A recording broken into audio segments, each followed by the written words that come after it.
As we discussed in this last session of this electronics system design manufacturing policies to practice, what is very important is that the country invests in research, and research which is focused on certain verticals specifically, like automobile electronics, like health electronics, like VLSI, and connect this research. And if this research is going to take place in the universities, have very efficient and effective incubators, which again have patronage from the industry. So it's a kind of a cycle paradigm which has to be developed between industry and academia, and researchers have to be honored.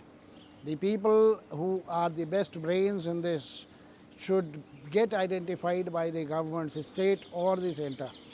So this is one of the very important points. In addition to that, there is no gainsaying the fact that we need to have an anchor industry of large proportion to put its footprint in a place where they find right kind of manpower, right kind of facilities, ecosystem, logistics, and government support for the cluster to develop, for the electronics industry to develop in a large way. Apart from the standard steps that every state government is taking, that is putting icing on the cake that the government of India's triad of electronics policies has brought forward. They're bringing some VAT concessions, they're bringing some concessions on land cost, trying to develop electronic manufacturing clusters.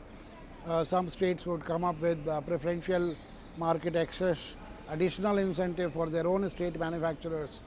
These would all go to develop the competitiveness of that particular manufacturing organization's production.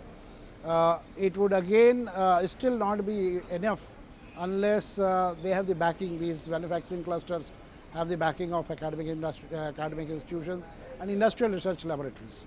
So states have to put these electronics manufacturing clusters perhaps as a part of a large knowledge city, perhaps as a part of a township where they have academic research going on, where they have academic courses going on, engineering colleges are there, management colleges are there, design institutions are there, and this is to facilitate an individual to move from one institution to another as and when it is required.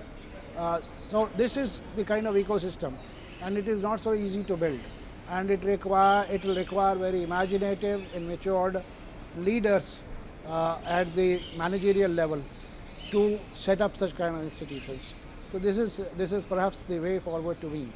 In Gujarat, we are now setting up, harnessing the strength of manufacturing that the state of Gujarat possesses.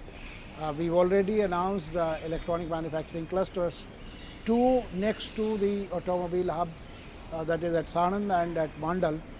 So I'm sure that these clusters would attract ancillaries of the automobile companies like Nano, Maruti, Ford, Peugeot, Renault. These are the ones which are going to set up their manufacturing shops there. This all would require a very large set of electronics ancillary industries. So I think two clusters for automobile electronics are just in the offing. They are taking off. We have one more electronics manufacturing cluster announced at Halol, which is next to General Motors. So that also would support automobile electronics. So you can say to take off, we are first beginning with automobile electronics.